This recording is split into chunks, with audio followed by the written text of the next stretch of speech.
Hello बच्चे, let's read the question. An EM wave is propagating in a medium with a velocity v equals to v I cap. The instantaneous oscillating electric field of this EM wave is along plus y axis. Then the direction of oscillating magnetic field of electromagnetic wave will be along. Okay.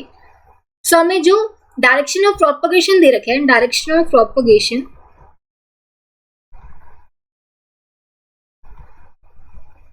Direction propagation क्या है, along x axis v equals to v i cap दे रखे हैं, तो along x axis है आपका direction of propagation. ठीक है, जो इलेक्ट्रिक फील्ड है that is given along y axis यानी कि प्लस जे कैप बोल सकते हैं.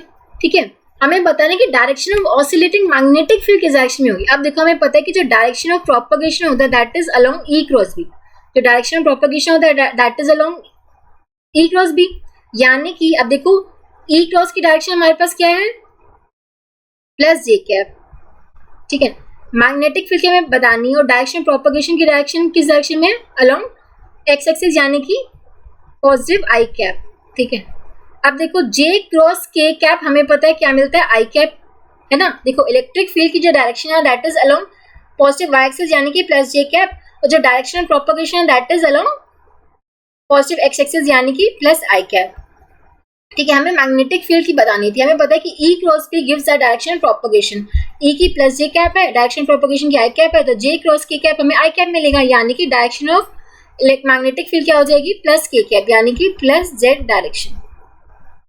क्योंकि ई क्रॉस बी है बेसिकली क्या देता है हमें, डायरेक्शन ऑफ प्रोपगेशन.